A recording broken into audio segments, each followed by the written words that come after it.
My village is a small piece of land with a few dozen houses, located next to a large dense forest, and a very few people come here. No one in my village knows when this forest existed, and no one dares to set foot in it. Since long time, no wild animals have appeared in this forest, only towering old trees standing side by side. However, the reason this forest has become such a dangerous obsession in my village is that no one has ever set foot in it that ever came back. Considering the story of a cousin in my family, despite the fact that he was lost in the forest and that many people in the village were looking for him, it has been a few years and there have been negative results. One day my best friend invited me to his house to watch a movie while his parents were away. We sat on the couch in the living room all night, watching horror movies. The spooky scenes created a tense atmosphere. I used to be a coward, so whenever a horror scene appeared on TV, I would jump and scream in terror. My friend Quing, seeing that I was a coward, made fun of me right away, eager to have an excuse to stay up all night tonight. I was mocked, which made me angry. I held at my two friends, attempting to demonstrate that I was not as shy as they claim. But Quing didn't think that was enough, so he took out a mid-denomination bill and placed it on the table in front of us, calling it a bet. The game would be a bet to see who dared to take a walk around my village's famous forbidden forest. Because of the aggressiveness, my other friend and I both agreed to bet. Everyone put money on the table, and whoever would win could keep all the money. We were confidently walking to the front of the jungle, unaware of the horror that was waiting for us inside. King was the game's instigator, so he volunteered to take the lead inside. I stood outside staring at his arrogant demeanor, but on the inside, I was feeling extremely uneasy. My friend and I stood huddled together to keep warm, watching Quing rushed inside and vanished in front of us. But it wasn't long before a young man figure emerged from the forest, hurrying from the inside out, looking desperate. I asked my other friend, who was skeptical, if it was our friend Quing. We were certain it was Quing until the figure in the forest became clearer, but seeing his attitude at the time piqued our interest even more.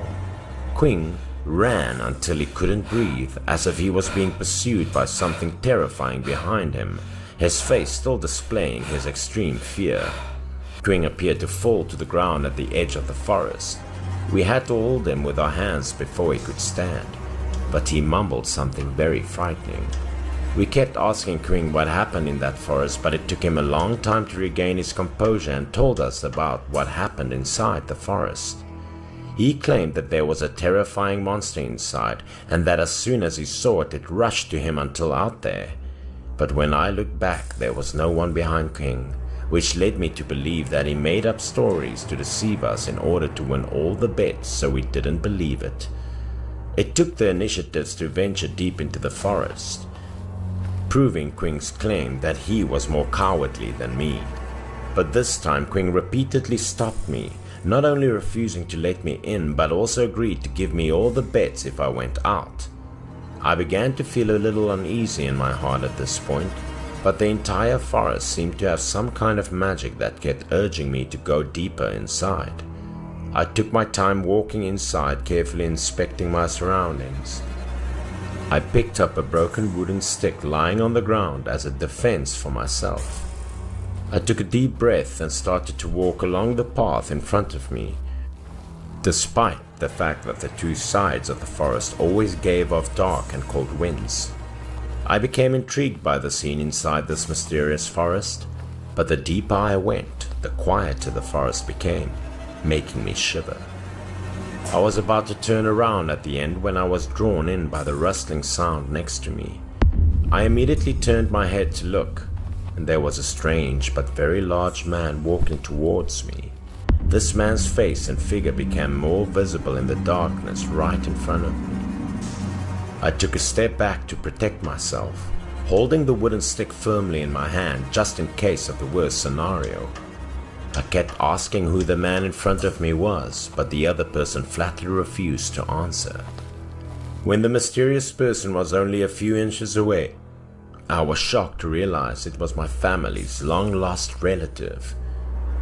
This man did not respond to my question. Instead, he showed a devilish face with 2 lines of bright red blood running down the corners of his mouth. I didn't have time to process what was going on, but the current horror moment gave me a definite answer that I had encountered a monster, just as Quinn had said earlier.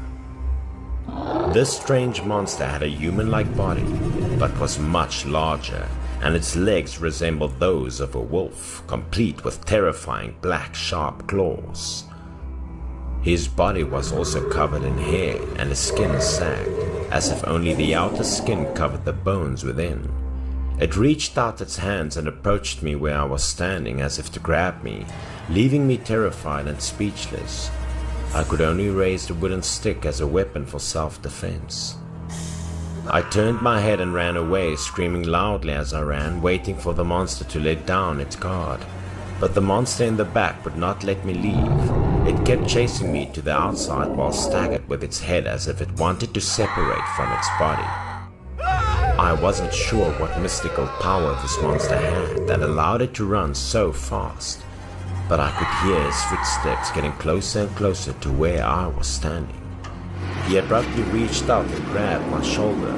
I could feel the cold from my body mixed with the smell of decomposing flesh, making me nauseous and scared, as if I wanted to die again and again. Because there was no other option, I turned around, used all my strength, grabbed the wooden stick and smacked the monster's head hard. My unexpected blow rendered the monster defenseless, causing it to stagger for a few seconds before immobilizing. I took advantage of the brief moment of the opportunity, sprinting towards the forest's edge in an attempt to flee. But the further I ran, the more I felt like I was lost in a maze, as this monster appeared everywhere around me. They stood everywhere, behind the towering trees, lustfully looking at me. I tried to run, and after a few steps I arrived at a safe location where I met 2 friends who were waiting for me. In fear, I rushed to my 2 friends to look for help. I told my friends that I was being pursued by monsters in the deep forest. When they saw my panicked appearance, they grabbed a nearby tree and looked into the depths of the forest. But when I and the others returned, the entire forest was empty, and I had no idea when those monsters vanished. We decided to call the cops because we were so terrified. A few minutes later, the police arrived and accompanied us to the forest to search. The cops went deep inside and discovered the wooden stick I was holding earlier, embedded in a tree right where I fought off the monster. But after searching for a long time and failing to find any more clues, we were reprimanded by the cop. He considered that we were hallucinating because we had consumed too much alcohol. Only later, I realized that this scary forest was set up to lure curious, oblivious people like me inside as prey for a scary monster.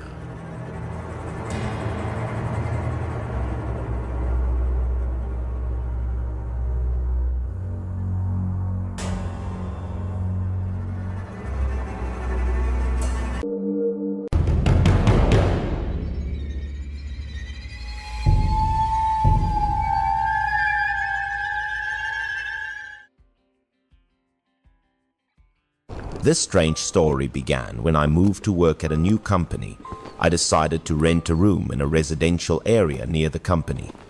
When I moved into this residential area, I encountered a very strange incident, which filled me with a vague sense of unease. I faintly heard a woman's voice, asking people around, seemingly trying to find her son. Right at the gate of the residential complex, a middle-aged woman, clearly unhinged, immediately caught my attention. Her whole body was filthy, her hair disheveled. She would rush towards anyone passing by, then describe her child, his height, build. Although she spoke incoherently, coupled with her frantic demeanor and stammering words, it was still understandable that she was looking for her child. Most people had no patience for this madwoman. Hardly anyone wanted to pay her any mind. Some young people, upon seeing her dirty hand reach out, even cursed her to her face, telling her to get lost. But she kept rushing towards people regardless, and I, having just moved into this area, naturally fell into her sights. Seeing her ask, I immediately waved my hand and gave a cursory reply, saying I had just moved here and didn't know. In my heart, I was just afraid this woman wasn't normal and might do something extreme. After hearing my reply, the madwoman became dazed, her eyes lifeless. Then she put her finger to her mouth, bit her nail, and began to mumble her son's name distractedly. I immediately took the opportunity to slip away, hastily striding into the apartment complex to avoid the madwoman as quickly as possible.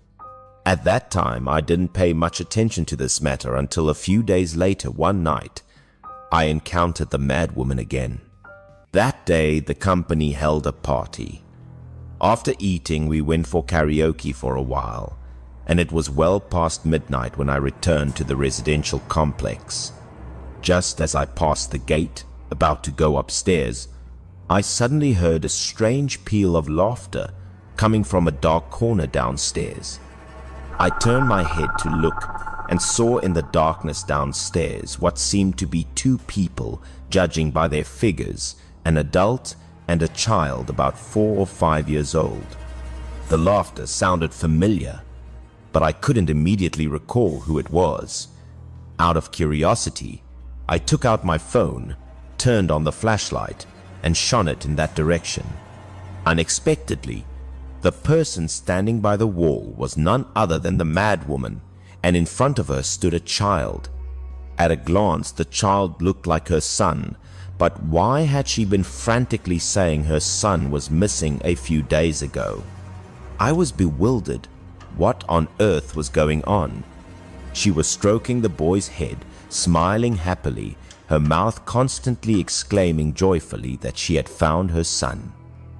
Finding it strange, I also approached and asked, "Ma'am, it's the middle of the night. What are you doing standing here with a child?" The madwoman also noticed me. She looked up at me, giggled, and said that she had found her son. I then advised her to quickly take her child home. It was so late to be out with the child. Her family would be very worried. Seeing her crazed appearance, I felt pity, so I tried to strike up a conversation with the child. I said it was late, very cold outside, and I could help take them home. However, after calling out several times, the child didn't react at all, just stood silently in front of his mother, not moving a muscle. Just as I was about to gently pat the boy's shoulder, he finally turned his head, and immediately afterward, I witnessed a sight that made my skin crawl. The child's head suddenly rotated a full 180 degrees, its grotesque face twisted backward, and that face looked as if it had been flayed, a bloody, mangled mess. Moreover, the entire head was slightly misshapen, deformed as if no longer human. The sight made me scream out in terror. Startled so unexpectedly that I couldn't react, I was so scared I fell flat on the ground, my whole body trembling violently. At that moment, my mind went blank. I couldn't believe what I'd just seen, my whole body shaking. I still managed to raise my phone to shine the light on the boy again. But, as expected, what I saw was still a scene that made my scalp tingle. The madwoman was hugging the child, which was definitely not human. However, she just kept hugging it, showing no signs of fear, and smiled very happily, like a mother who had truly reunited with her child. It took me several minutes to regain my composure. No longer caring about anything else, I immediately turned and fled for my life. I ran headlong as fast as I could without daring to look back. Behind me, the laughter of the mother and child still echoed, as if reverberating from the underworld. After that evening, I went around the apartment complex, intentionally asking about the mother and child. I then learned a heartbreaking story. It turned out this mad woman had originally lived right in this complex. She had a son about 5 to 6 years old. That day, she took her son down to the compound to play. After a while, the child said he was thirsty. She left him there, intending to quickly run to the nearby supermarket to buy a bottle of water. But in just a moment, when she returned, her child had disappeared. She searched everywhere, asked everyone, but couldn't find him. Afterwards, although she reported it to the police, the child was never found. From then on, the woman, due to the shock of losing her child, went completely insane. Every day, she wandered around this apartment complex looking for her son. After a few years, she ended up in her current state. Thinking back now, I believe it's very likely that the madwoman's son met with some misfortune.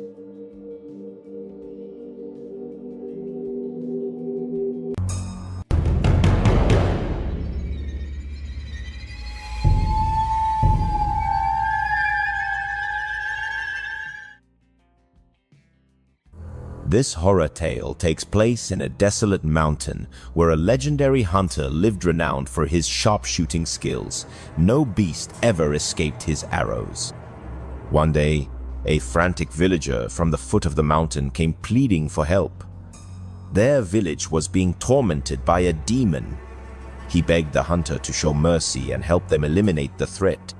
The hunter narrowed his eyes and asked, "Is there any proof that it's a demon harming people?" Slinging his bow and arrows over his shoulder, the hunter followed the villager down the mountain. On the way, he asked for the full story. The man began recounting what had happened just a few days earlier. It all started when some villagers were working in the fields, and suddenly, a ferocious tiger leapt out from the forest like a flash of lightning. In the blink of an eye, it took down one man, then clamped him in its jaws and vanished into the dark forest. Shocked and horrified, the villagers rushed back to report the incident. They then gathered a few brave men, armed with machetes and torches, and headed up the mountain hoping to rescue the victim. Following the trail of blood, they found one of the victim's shoes lying on the ground. Going deeper into the woods, they found shredded, blood-stained clothing scattered along a narrow path. People began whispering. They say those who are eaten by tigers strip off their clothes before turning into demons. Rumor had it that anyone who died a gruesome death under a tiger's claws would have their soul trapped, turning into a demon servant for the tiger to harm others. Terrified, the villagers set up a watch post at the village entrance and assigned shifts for night patrols. At the same time, they laid numerous traps throughout the forest's sharp spike pits designed to stop the tiger from returning.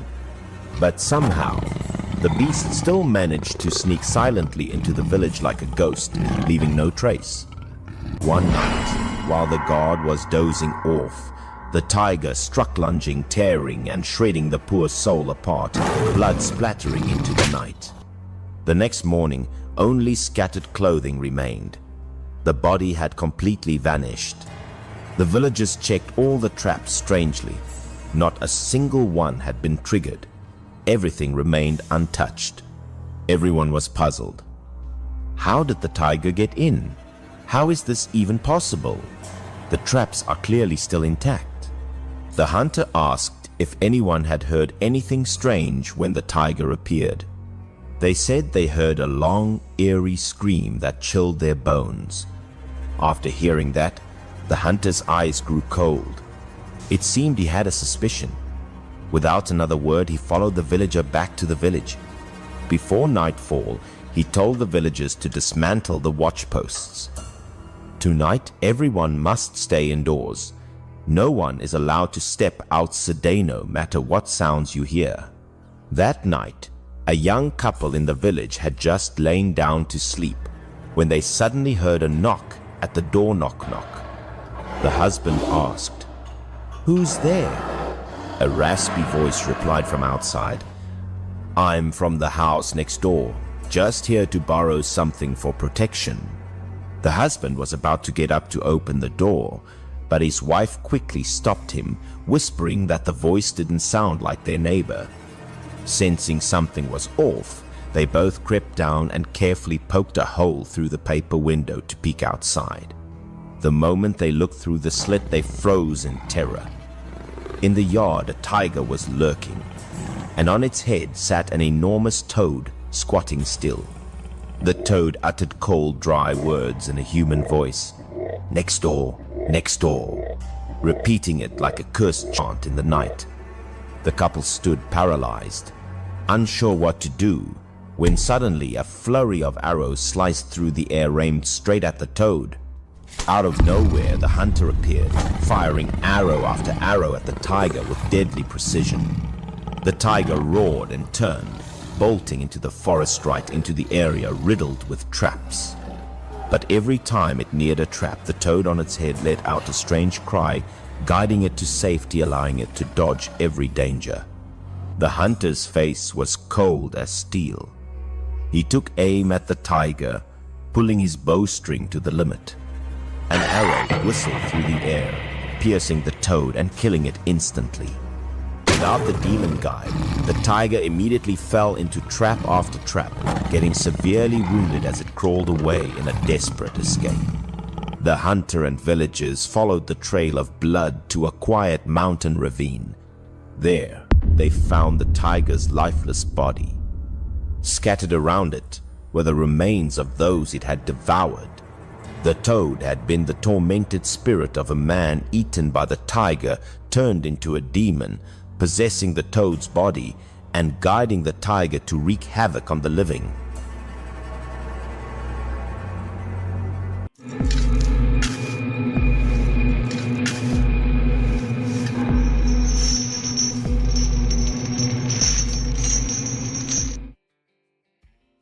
This was a story that I witnessed with my own eyes when I was 8 years old. That summer vacation my parents were busy with business, so I went back to my hometown to live with my grandmother. Grandma had a cousin who passed away. Because they were close acquaintances, my grandmother took me to the funeral. To get to her cousin's house, we had to go by bus. Since she didn't go out of the village often, Grandma asked a person on the street where the bus stop was. Luckily, as soon as we got there, the bus had already arrived. The distance to the grandmother's cousin's house was quite long. After sitting on the bus for more than an hour, my grandmother and I finally arrived. Everyone prepared a lot of delicious food. I ate while listening to the adults talk about funerals. It seemed that Grandma's cousin passed away quite quickly. No one in the family would have expected that after just one sleep, they had to part with her. Their family had 2 older sons, so organizing the funeral was not difficult. Early the following morning, a group of people went to the cemetery to dig a grave. I was curious, so I asked my grandmother to come along. Their cemetery was on a low mountain outside the village. Each family in the countryside had its own cemetery. The deceased would be buried in the family cemetery. Entering the cemetery, the people with pickaxes and shovels began to dig. After watching for a while, I got bored, so I ran to the side to play. While I was reading the inscriptions engraved on the tombstone, suddenly I heard the murmur of people digging graves. I ran over excitedly, not knowing what happened. The grave diggers looked so worried. Everyone was bewildered when they saw the object lying at their feet. This was probably the first time they had encountered such a thing. When they dug to a depth of more than a meter, a large rock appeared on the ground and made it impossible for them to dig any further. Those gravediggers told the family that the rock underneath was too big to be dug out. The dead woman's husband heard this and frowned, but they couldn't do anything but find another location to dig a grave. However, one of the gravediggers told the family that it was bad luck to dig 2 graves. The older man was a little angry when he heard that. He angrily said that if the grave could not be dug, where would the dead be buried? The two people who were digging graves were a little confused but didn't know how to solve this, so they had to do as the older man said. After discussing it, the two of them dug another grave not far from the old one. A few days later, the funeral was conducted. Many people came to offer their condolences to their families. Everyone was sorry for the sudden passing of the older woman. After completing the rituals, the son held his mother's photo and went to the family cemetery for burial.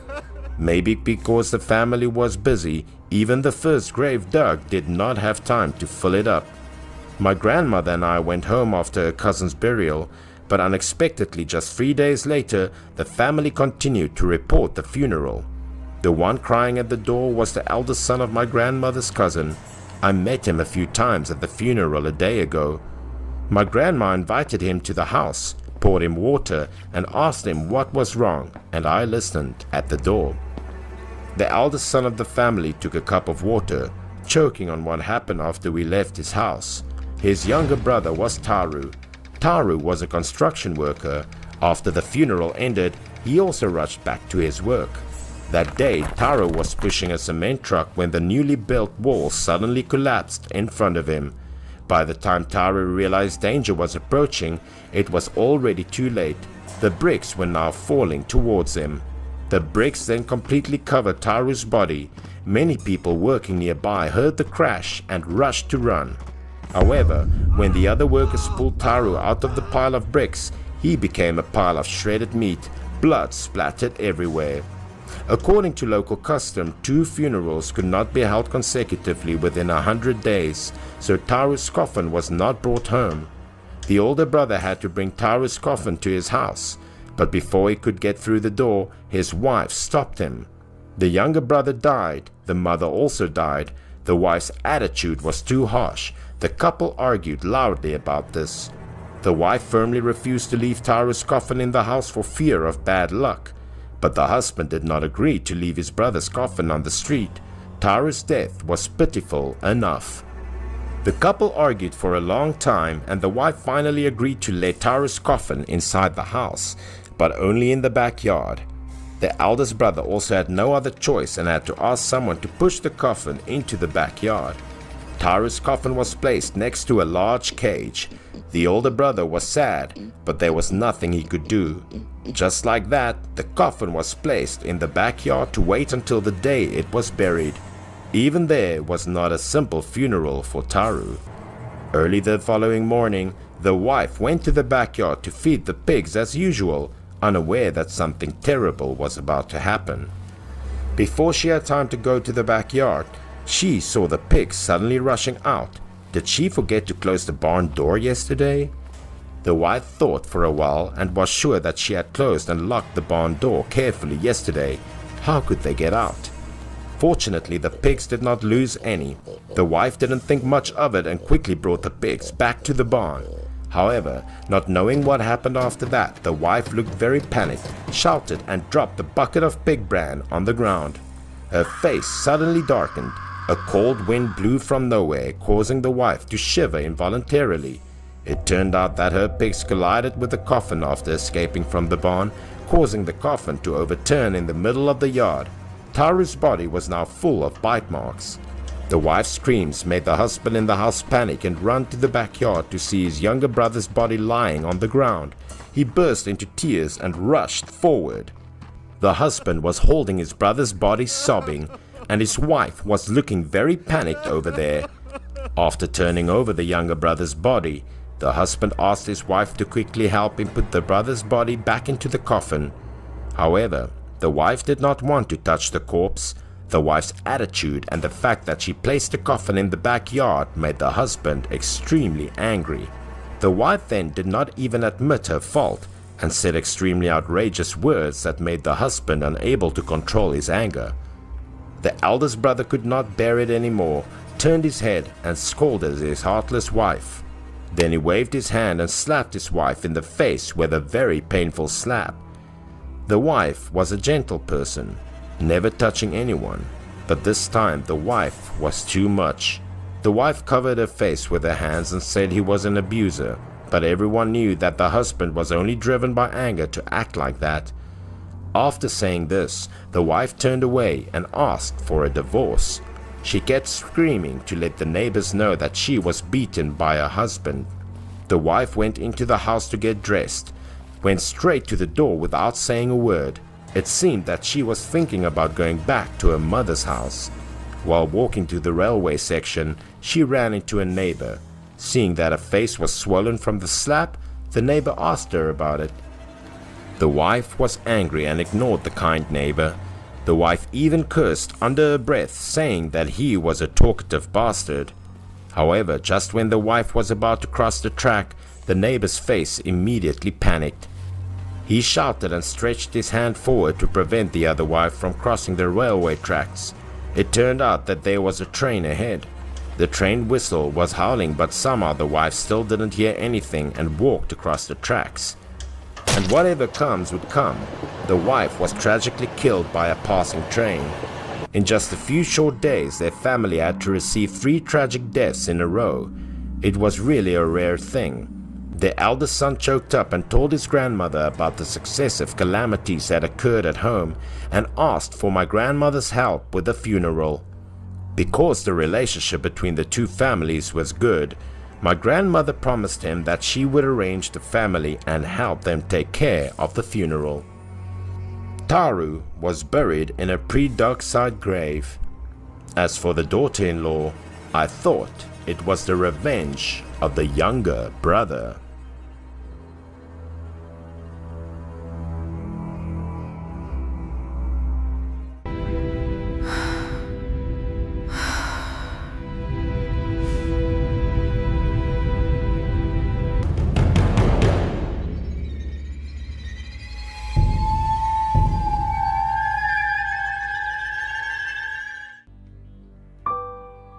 This is a strange story that I personally experienced.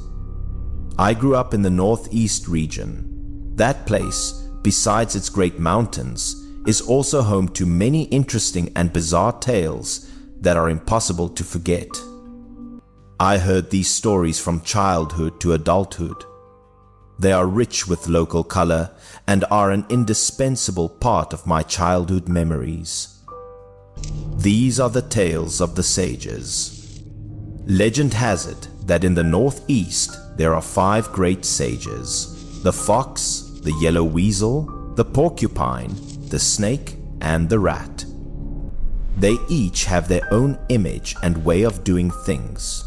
Of course, stories of them transforming into humans and cultivating immortality are too fantastical, so let's tell a more down-to-earth tale.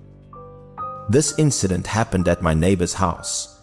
One day, while I was playing marbles in the yard, I heard a stream of curses coming from my neighbor Lee San's house. I ran over to his house to see the commotion. He was standing by the duck pen holding a dead duck in his hand. Its abdomen bore several bloody marks and its innards were gone. Lee San's mother told him to stop his cursing. She told him to quickly find a place to bury the duck and not to leave it lying around. Early the next morning, while I was relieving myself at the foot of the wall, I heard Lee San muttering to himself, seemingly having caught the yellow weasel that had killed his duck. I climbed the wall and looked into his yard. I was curious to know what had happened and if he had really caught it. I saw Lee San holding an animal trap.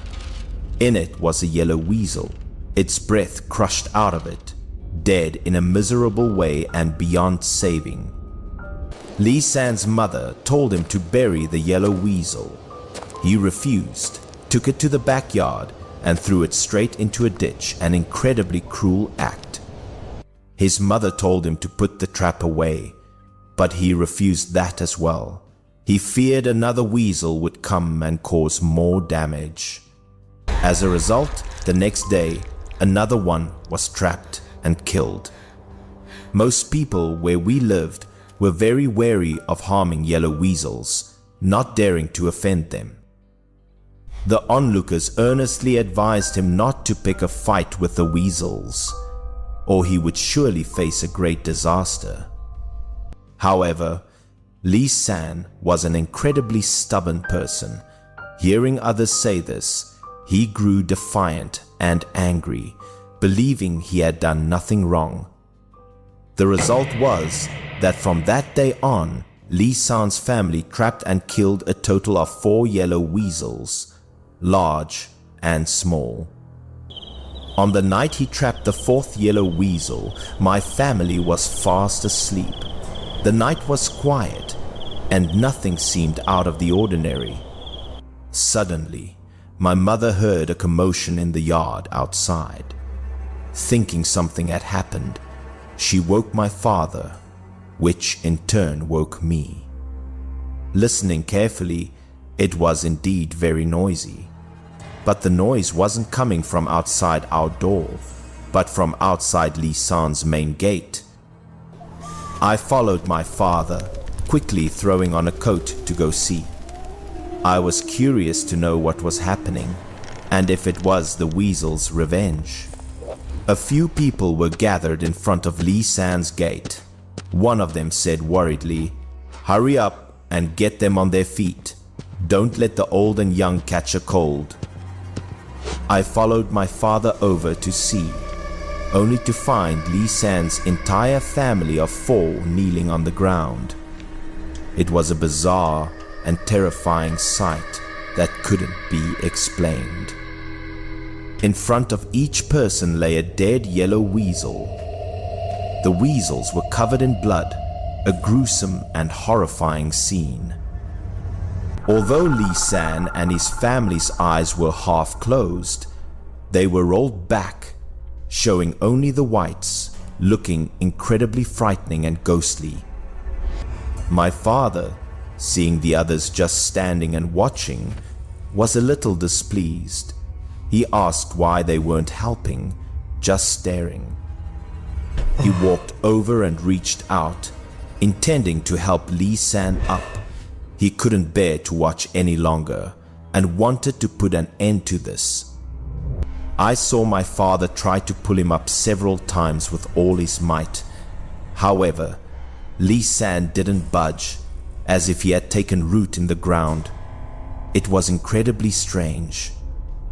The people beside them said that if they could have been helped up, they would have been helped up long ago. Something was wrong with this family. It was as if they were possessed. Everyone then recalled the story of Lee San killing the weasels. They all thought it was 8 parts, the work of the weasels, taking revenge for their kind. What was happening to Lee San's family was surely the weasels' doing. Thinking back now, such beliefs were still quite common then, so it wasn't strange. At that moment, someone thought of an old hunter in the village. His name was Judo, a man of experience and skill. Someone with quick feet had already gone to fetch Mr. Judo.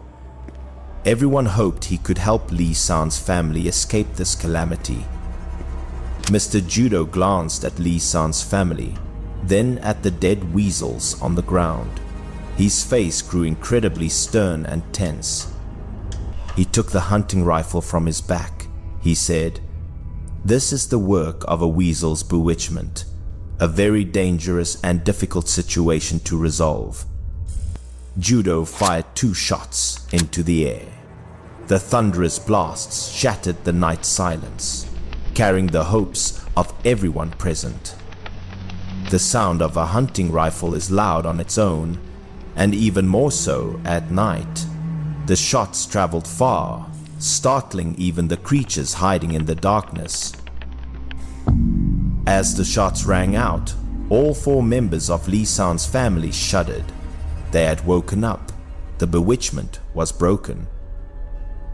They looked around, confused as to why they were kneeling outside the main gate when they had been sleeping soundly in their beds. The whole family found it incredibly strange and baffling. Mr. Judo told him to be more careful. "Weasels hold a deep grudge," he said. "They won't let this go so easily." Ever since that incident at my neighbor's house, I paid special attention to them. At the slightest noise, I would peek over, full of curiosity. On the second day after the incident, a very old woman carrying a basket entered their house. At the time, his mother was in the yard, hanging clothes as usual. The old woman had a sinister air about her. She said she was there to collect a debt. Her words struck Lee San's mother as rather odd. Lee San's mother was baffled. She said she had never met this old woman before, let alone owed her any debt. It was absurd. The old woman said grimly that the debt they owed her was one of life. Her words sent a shiver down Lee San's mother's spine. Lee San's mother felt that the old woman's words were not right. She demanded to know who she was and what her intentions were. The old woman then placed a basket she was carrying onto a stone mill. She asked a question in return, as if testing the other's patience. Lee San's mother was about to step forward and chase her out. She didn't want to argue any longer.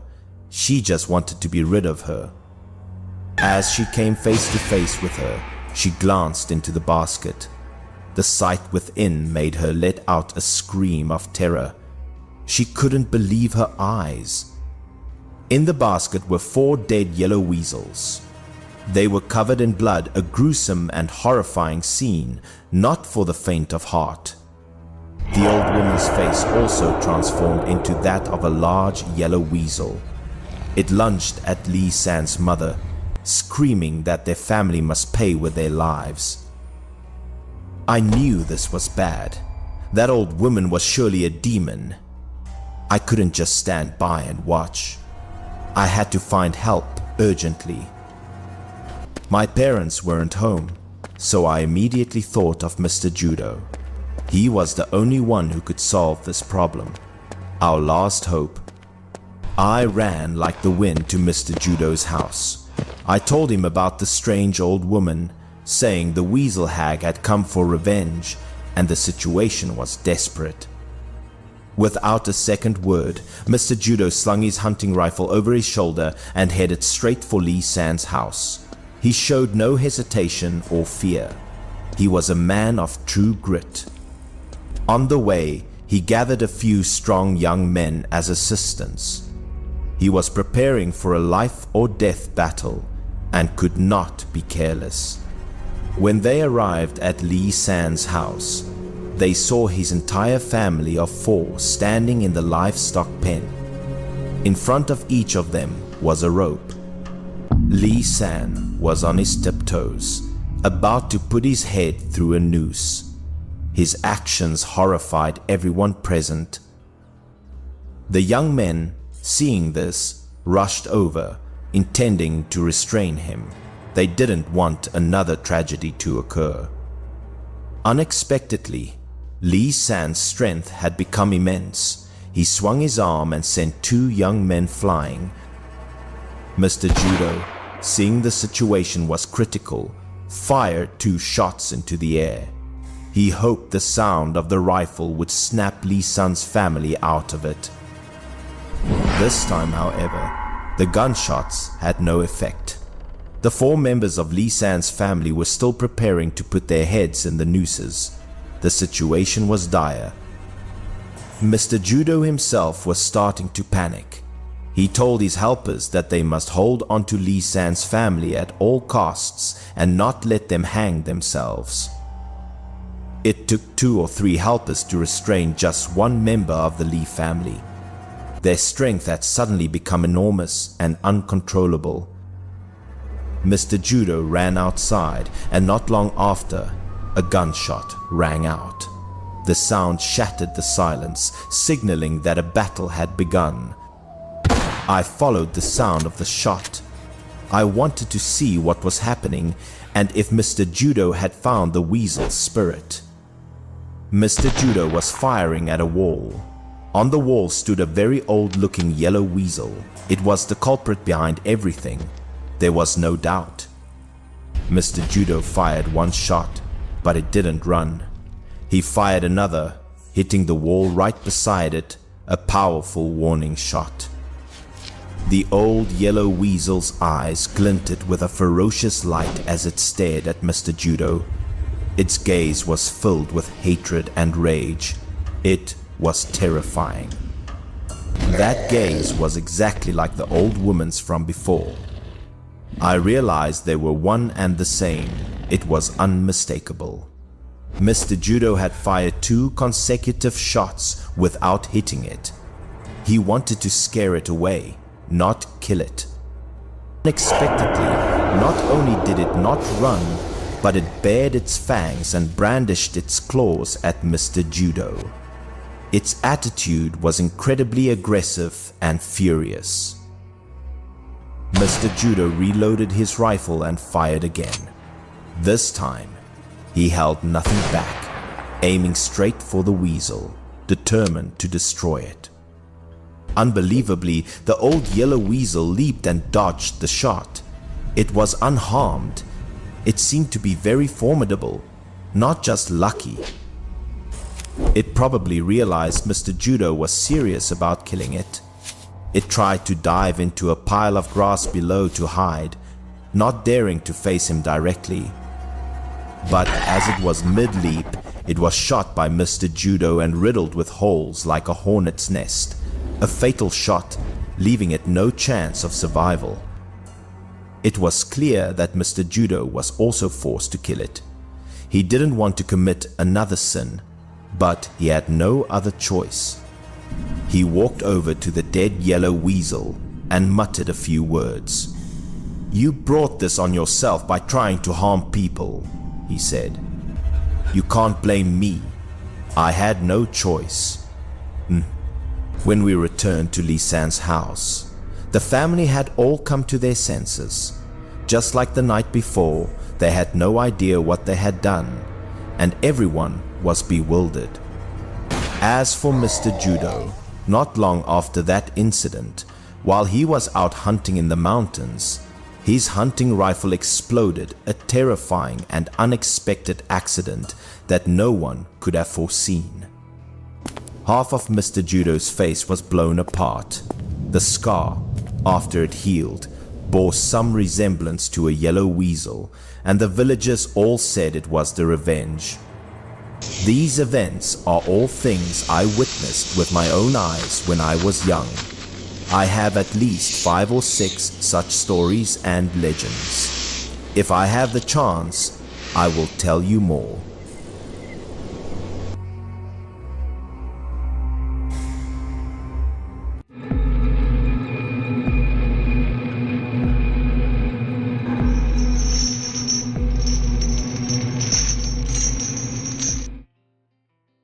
The story happened to my college friend Jindo when he was young, about 12 years old. At that time, Jindo's family was also well off. Although living in the countryside, their lives were relatively sufficient. The story involved a strange black cat. On a sweltering summer night, Jindo was awakened by a cry which was like a baby crying. Curious, Jindo crawled closer to the window to see where the cry was coming from. Around him, both mom and dad were sleeping soundly. Jindo looked through the window. There was a black cat standing on the roof of the opposite house, which is his grandfather's house. Looking closer, he felt quite strange, because the black cat was standing on its hind legs like a human and acting quite strangely and confusingly. It was like the cat was dancing. The eyes of the cat suddenly lit up with a ghostly blue light. His mouth was howling with pitiful screams, which was very shrill and scary. Being too young, Jindo didn't know what he was doing, so he could only be still and peek through the window passionately. The black cat continued dancing like it was praying for something, which looked like rites of the shamans in the movies we often saw. Suddenly, a voice went out to interrupt Jindo's training of thought. He turned around and saw his mother. Because it was midnight and Jindo still hadn't slept, she scolded him. After hearing the mother complain, Jindo suddenly remembered the black cat, so he still tried to look over the opposite house and wonder if the black cat was still dancing or not. But maybe hearing the voice of Jindo and his mother, the cat stopped standing on his 2 feet and glanced at Jindo with those blue eyes. Then he jumped away and disappeared. Fearing that his mother would worry, Jindo also quickly returned to his bed to continue sleeping. Jindo's mother also wondered what Jindo was looking at outside the window intently at midnight. The next morning, everything was fine. Jindo also forgot what he had seen the night before. After lunch, Jindo was planning to go out to play with the neighborhood kids.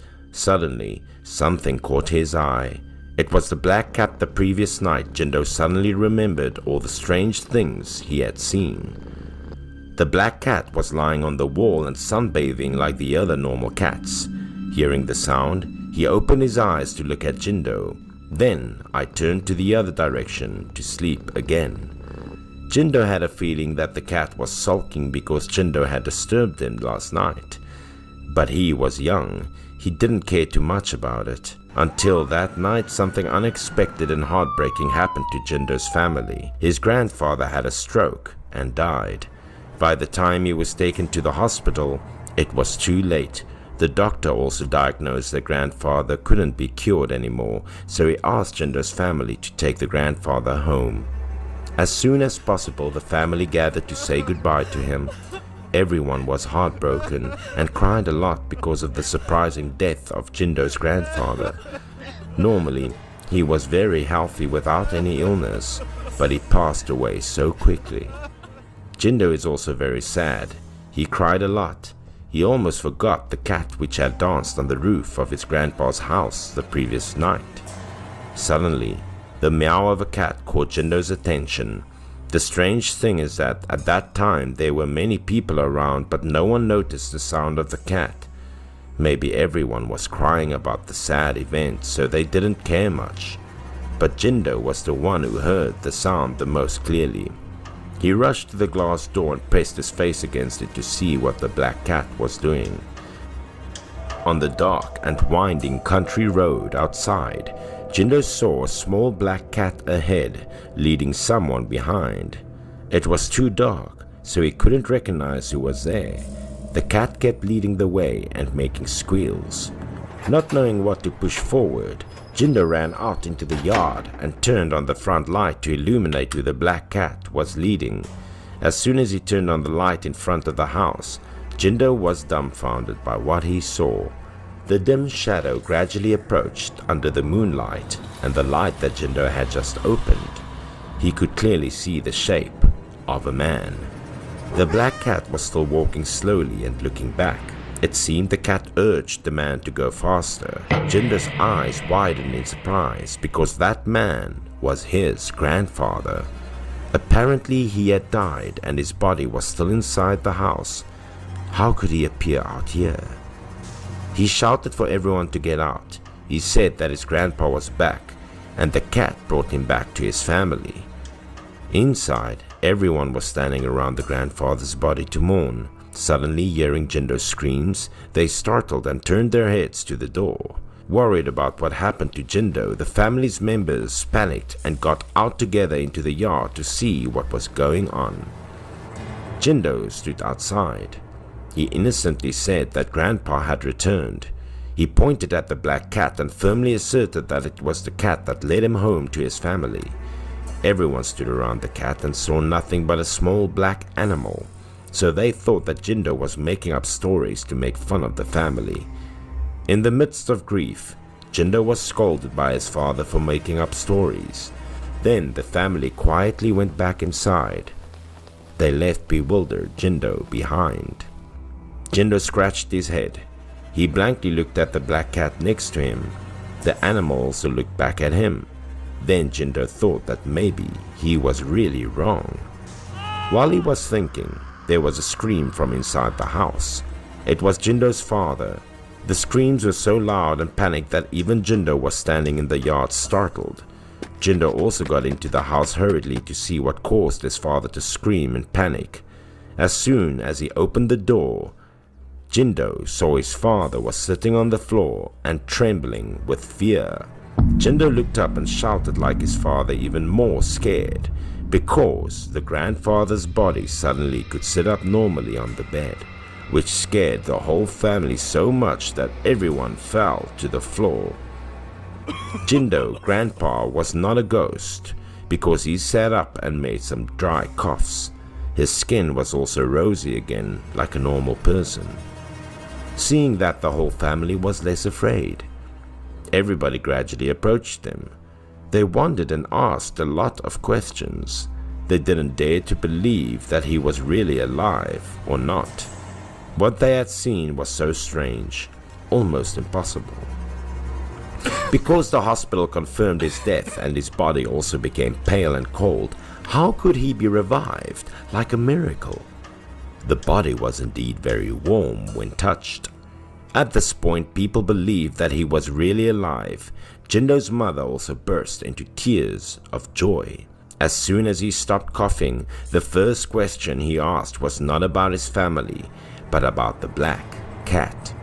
He said that it had brought him home. No one understood what he was talking about.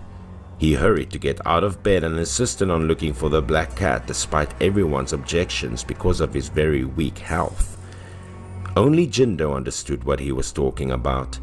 He glanced at the yard, suddenly remembering the black cat which had stood outside. Jindo hurried out into the yard to look for the cat as he realized that this animal had known of his grandfather's death that night. With a strange dance, the cat had been begging for something to help his grandfather.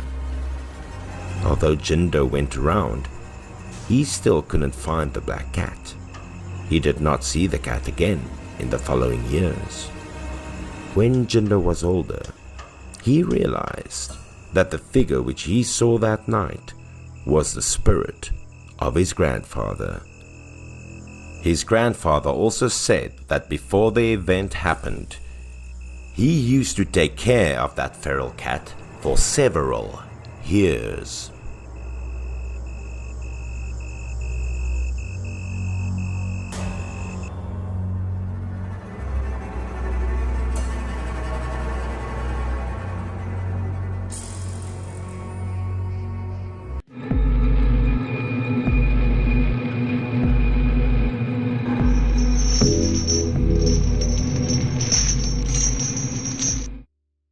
The story I wanted to tell you this time was about my neighbor. His name was Lu Fang. However, we usually didn't get along well with him. One day, while my friend and I were walking on the street, my friend told me that Lu Fang was following us. I told him to ignore him and urged him to go faster. But we couldn't stand the smell of Lu Fang. No one wanted to play with him. Lu Fang's family condition was not very good. He looked a bit malnourished and his clothes were also very shabby. Although Lu Fang's house was next to mine, I didn't make friends with him for this reason. Lu Fang's house was full of paper people and paper horses all over the house. It looked so weird. In front of Lu Fang's house there was also a round wreath of flowers to invite business. It was not just Lu Fang who looked annoyed but also his mother. In the countryside at that time, almost every family kept a few chickens and pigs, and sometimes they could not avoid diseases and they would die. When pets die of disease, people often throw them in the river. When Lu Fang's mother saw someone dump an animal carcass, she would bring it home to clean it and eat it. We all guessed Lu Fang's strange body odor because of eating too many sick animals. His mother also rarely interacted with people in the village.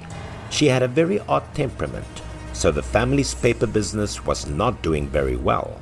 Every time we see Lu Fang's mother, we shied away and couldn't figure out why we were so afraid of her.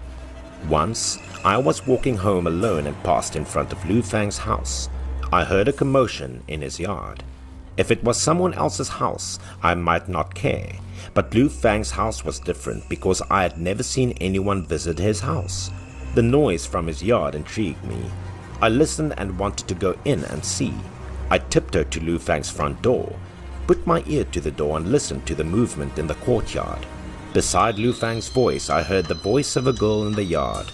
This thing piqued my curiosity even more. I mustered up my courage and was about to push the door open to see who was inside.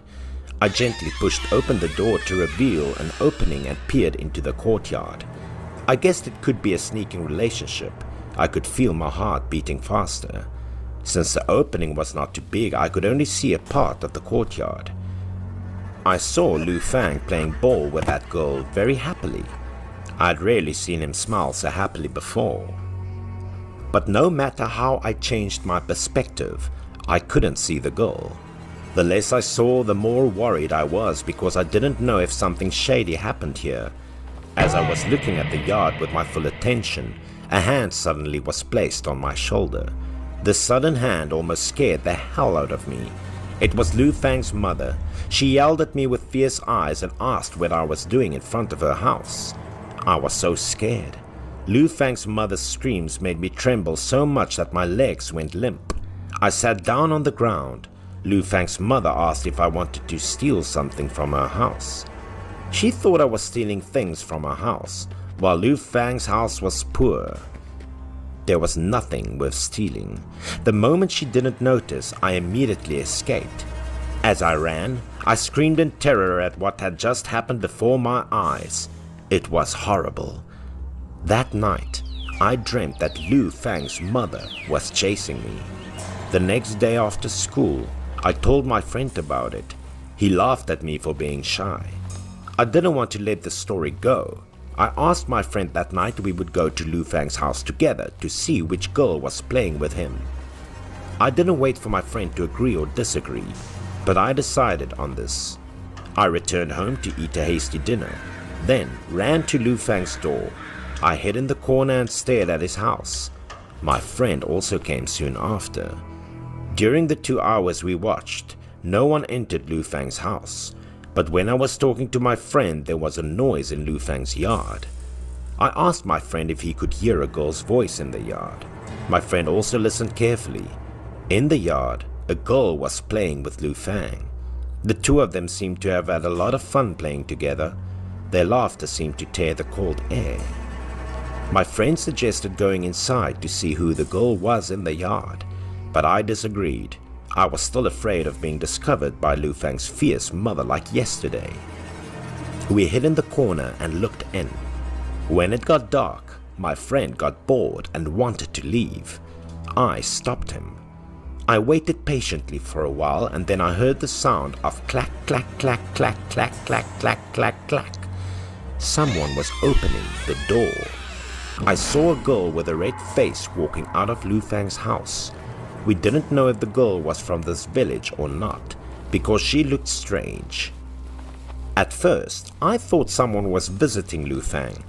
Because we wanted to know what had happened, we followed her and tried to see who she would meet. My friend and I followed her out of the village when it was dark. The friend was a bit scared, so he didn't want to follow anymore and wanted to go home. I ignored him and continued to follow the girl. I knew it was getting dark and it was dangerous to go back to the village. He didn't dare to go back alone, so he could only go on with me. I also convinced him and we talked. He pointed forward and said that the girl had gone into the forest. I saw that the girl had left the road and entered a forest on the side of the road. My friend and I ran into the forest as fast as we could for fear of losing track of that girl. Because if we lost track, it seemed like we wasted all night. But when we ran into the forest, the girl was gone. While I was about to find her, I suddenly panicked at the scene before me. I was so scared that I stepped back and bumped into my friend. He was also taken aback by my actions, his voice trembling as he asked me what was wrong. At that time, we also discovered that we were chasing the girl to the cemetery. My friend burst into tears and wanted to go home immediately. I felt awe at the scene in front of me too. Just as we were about to turn around and wanted to run back, we bumped into something behind us and made a noise. In the dark and silent graveyard, the sound almost made me pee my pants. This sight made my legs weak. I didn't know when a paperman figure was placed behind us. A paperman was standing in front of us. We reassured ourselves by assuming that the wind had blown this paperman here. My friend was so scared that he cried and turned to run home. I didn't dare to stay alone, so I followed him out of the cemetery. As I ran out of the graveyard, I looked at the paperman again. This paper person looked very similar to the girl who walked out of Lu Fang's house. After many times of fear, I did not dare to continue to find out who was playing with Lu Fang. Every time I passed his house, I could still hear the noise in the yard. I didn't have the guts to find it anymore.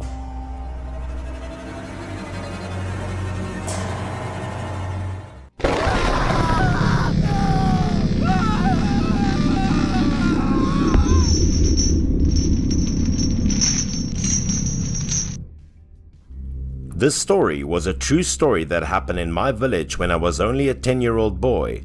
Although I was young at the time, I still remembered every detail in the story. If I was asked who was the most unhappy person in the village at that time, it would have to be Miss Nan. Nan's husband died early and her son was incompetent and useless. He was almost 30 years old, but all day only knew how to drink, gamble and never do business. An elderly mother was 60 years old but still had to work hard to provide for her son. Her son not only didn't take care of her, but also when it came to meals and sleep, Ben still had to let his mother remind him. Every morning, Nan had to call her son until he would get out of bed.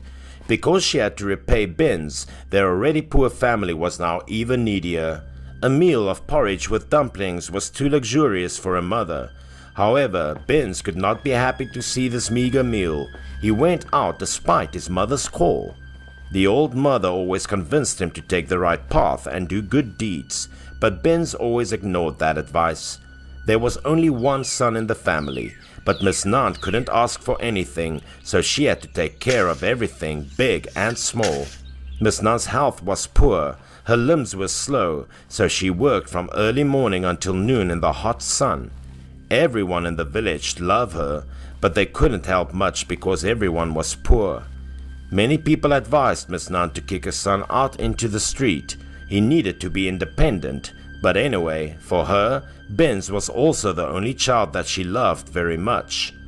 At this time, the villager had just turned away when suddenly heard a loud noise, looked back and saw Miss Nan fainted, lying on the ground. The neighbor asked people around to carry Miss Nan home, then go to the place where they often organized gambling to find Benz. This woman rushed in and informed Miss Nan's condition, but Benz didn't care that his mother was fainting. For him, gambling was the most important thing right now. Seeing Benz's attitude, the people playing cards with him were also angry. They quickly ended the game and sent this unfilial son home. He just lost money and was taught life by everyone, so he was angry. Ben stood up, slammed the table and turned away, not forgetting to curse the other people a few sentences. When he got home, he opened the door with an angry kick, not caring at all for his mother ailing. He immediately rushed to the bed and scolded Miss Nan for embarrassing him, then turned and left. The mother used her weak breath to call and ask Benz to cook some white porridge because she was hungry, but his cold footsteps did not stop. Completely ignoring the life and death of his old mother, he went to another place to play cards. At this time it started to rain heavily. Benz looked up at the sky and swore a few words. He always thought that God was not fair to him because he was reincarnated into such a poor family. He continued to curse and immerse in the rain to the gambling area. He thought that this was the only way he could get rich quickly and forget his misfortune. By the time Benz got to the casino, there was already a muscular man waiting at the door. This man was a notorious debt collector in the village, once in prison for murder. Like many other gamblers, Benz was also involved with loan sharks. It seemed that Ben still didn't know the identity of this debt collector, so he ignored the man. The debt collector immediately blocked Benz. Just a small impact from the burly man made Benz tremble with fear. The debt collector pushed Benz out the door and warned him that if Benz didn't pay all the money, he wouldn't step foot in the casino. It seemed this debt collector had more humanity than Benz. The man also felt sorry for Benz's old mother, time and time again having to bear the debt for her children. Although Benz didn't want to go home, he didn't dare to attack. He knew that if he provoked the thug, he would only bring disaster on himself. Then he ran to another casino, but still no one let him in because everyone knew he had no money to play. By this time Benz was drenched like a rat. He was cold and hungry. Only now did he think about going home because there was no place to hold him. The rain was getting heavier and heavier. Thunder and lightning flashed continuously like the sky was angry with what Benz caused. Seeing the violent thunder, he also had a bad premonition. The whole person started to shake. Benz was scared, turned around and ran home as fast as possible. But he didn't run long enough before he was struck by thunder. He felt like an electric current ran through his body. Everything seemed blurry. He screamed in pain and fell to the ground. The screams of the sky mixed with the sound of rain made the atmosphere more mournful and deadly. His entire back was badly burned due to lightning strikes. Indeed, even God could not forgive an unfilial person like him. Accidentally, 2 villagers passed by and took him to the hospital. After knowing that, no one pitied him. The people in the village thought that this was the price he had to pay for his unfilial piety. The incident that the infilial Benz was struck by lightning spread throughout the village. Adults and children all ran to the hospital to see. At this moment he was screaming in agony because of the burn on his back, dragging his feet step by step to follow the other 2 kind people into the operating room. It seemed that God still left him a lifeline so he could correct his mistakes and take care of his old mother.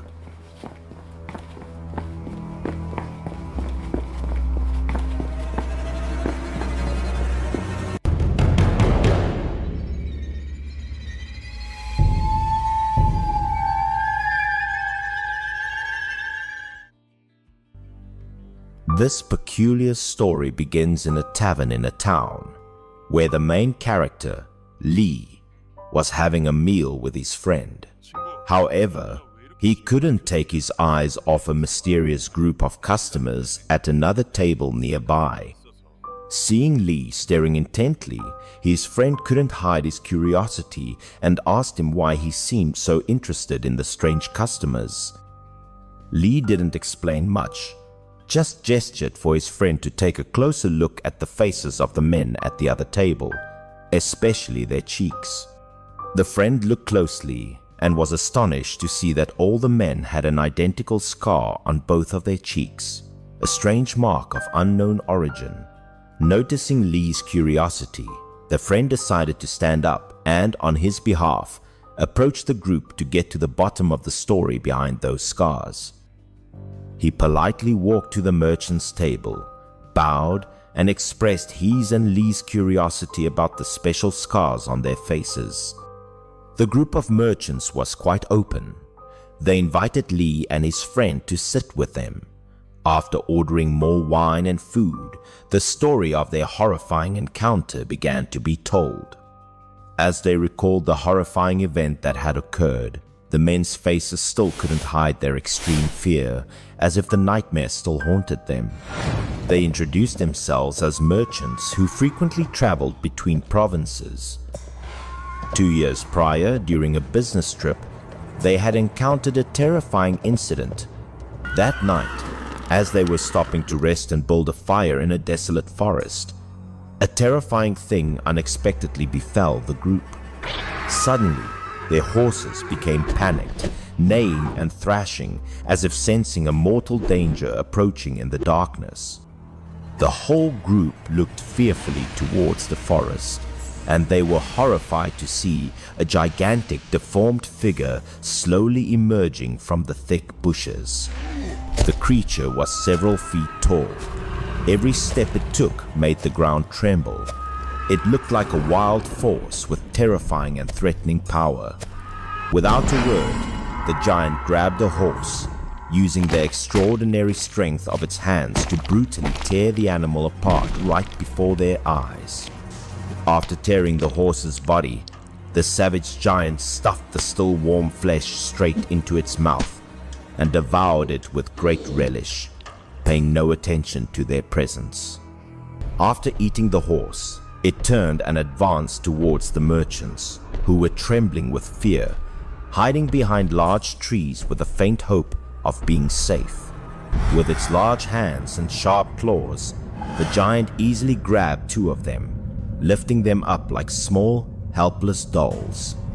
The giant looked at the men who were crying in despair, then reached out and broke off a long, sturdy rattan branch, as if preparing to unleash a brutal act. After that, the giant took a sharp piece of rattan and cruelly pierced it through the cheek of each man, from one side to the other, to the sound of their pained screams. The giant strung them all together in a line, lifted them up effortlessly, and turned, walking back in the direction it came from, dragging the victims who were in extreme pain. One of the merchants, despite his extreme pain, managed to stay calm. He pulled out a dagger and cut the rattan string that was piercing everyone's cheeks. The group fell to the ground and quickly hid in the bushes. Fortunately, the giant seemed completely unaware and continued to walk into the night. Suddenly, another giant, even taller and bigger, appeared. The first giant intended to show off his spoils, but realized the humans had disappeared. Furious that his prey had escaped, the taller giant swung its hand in a devastating slap, sending the other giant flying, knocking down a series of trees. Just then, a young woman emerged from the forest. She was dressed in simple clothes but exuded an extraordinary aura, completely calm in the face of the chaotic scene. A large, dead tiger was slung over her shoulder, and she held a bronze mace in her hand. Her demeanor was both powerful and mysterious, astonishing others. The appearance of the mysterious woman made the two giants tense. They let out an angry roar and charged at her at the same time, determined to devour her. Without any fear, the woman gently placed the tiger on the ground. She swung the bronze mace in her hand, ready to confront the attack of the two giant creatures. She skillfully dodged the giant's attack, then, with lightning speed, swung her mace in a devastating blow to its head, causing it to become dazed and fall to the ground. Immediately after, she turned and delivered another thunderous mace strike to the other giant, taking it down easily before it could react. Despite the great difference in size, the woman had quickly and effortlessly taken down both giants, demonstrating extraordinary strength. The last giant to be knocked down still tried to reach out its large hand, intending to grab and strangle the woman to avenge its kin. The woman calmly turned, swung her mace, and struck the outstretched hand. A loud crack echoed as the giant's fingers were crushed. In pain and fear, the two giants helped each other up and groaned as they walked away. It was only then that the group of merchants dared to slowly emerge from their hiding place. They approached, kneeling before the heroine, thanking her profusely for saving them from a gruesome death by the skin of their teeth. After that, the girl took them to a stone house where she lived. There, she helped them bandage and treat the painful wounds on their cheeks. To entertain her guests, she stewed the meat from the tiger she had hunted, inviting the merchants to a hearty and warm meal after their ordeal. The next morning, when the group of merchants left, the girl personally escorted them for a long distance, ensuring they were safely out of the dangerous forest. The merchants said that to this day, they still don't know who that heroine was, nor do they know the origin of those giants. Hearing the story, Lee and his friend were extremely astonished. They had to exclaim that this was indeed a rare and incredible encounter, an unbelievable story in the world.